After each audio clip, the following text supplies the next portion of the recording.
Hola, yo soy Sasu. Sean todos bienvenidos al canal Cuida Tips Salud y Bienestar. En esta oportunidad estaremos hablando de por qué se produce el mal aliento y mencionaremos algunas creencias sobre la halitosis. Sin más que añadir de momento, vamos a la intro y comenzamos.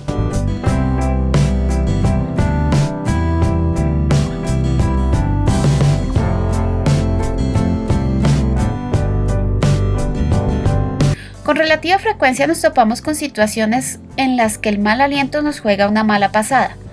De hecho, el 25% de las personas han sufrido alguna vez de halitosis y de estos, el 75% de los casos se originan en la cavidad oral, ya sea por problemas con las encías o el recubrimiento dental. Sin embargo, otras condiciones de salud pueden ser las causantes de este problema, como la amigdalitis, sinusitis o enfermedades como la hepatitis, diabetes o uremia. Aunque el panorama parece sombrío, lo cierto es que cerca del 90% de los casos se resuelve con tratamiento odontológico y una buena higiene oral. En este video hablaremos acerca de los mitos que se han creado alrededor del mal aliento, teniendo en cuenta el artículo publicado en el Journal of Dental Health, Oral Disorders and Therapy.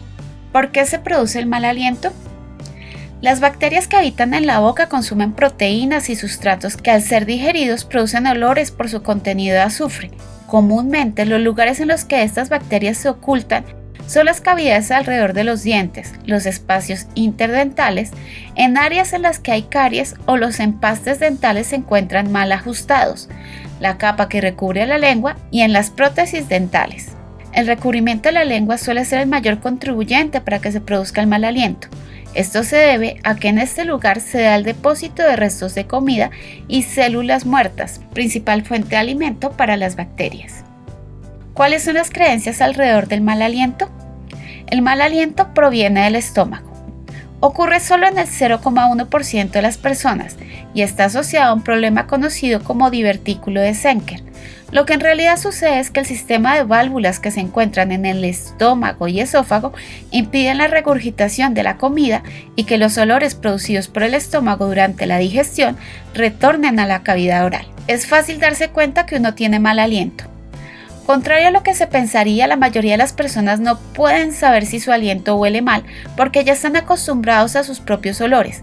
En algunos casos, solo es detectable hasta que hablan. Esto se debe a que el mal aliento se origina en la parte posterior de la lengua. El mal aliento no tiene cura. Como mencionamos anteriormente, el 90% de los casos de halitosis tienen un tratamiento.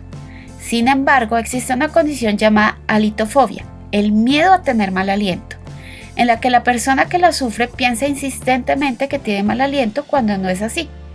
Este padecimiento se puede encontrar en el 1% de la población y su tratamiento se torna un tanto complejo, llevando a que se afecte la autoestima y a que se desarrolle un aislamiento social por miedo a experimentar una situación vergonzosa. Cepillar la lengua es suficiente para controlar el mal aliento. Si bien realizar un barrido de la lengua elimina la capa en la que se acumulan bacterias, células muertas, alimentos y desechos causantes del mal aliento, las bacterias también se pueden esconder en otras partes de la boca. Es por esto que una buena técnica de cepillado es vital, para retirar los restos de las superficies dentales donde pueden proliferar las bacterias. No obstante, el cepillado excesivo puede hacer que se genere un daño en los dientes, las encías y que se produzca una condición llamada boca seca, que causa un aumento del problema de mal aliento. Los enjuagues bucales, las mentas y la goma de mascar ayudan a eliminar el mal aliento de forma permanente. La mayoría de estos productos solo cubren el mal olor con un olor más fuerte y agradable por unos cuantos minutos. Lamentablemente, algunos de estos productos contienen azúcar que alimenta las bacterias, lo que lejos de ayudar permite que el mal aliento empeore. En el caso de los enjuagues bucales, es importante elegir el adecuado.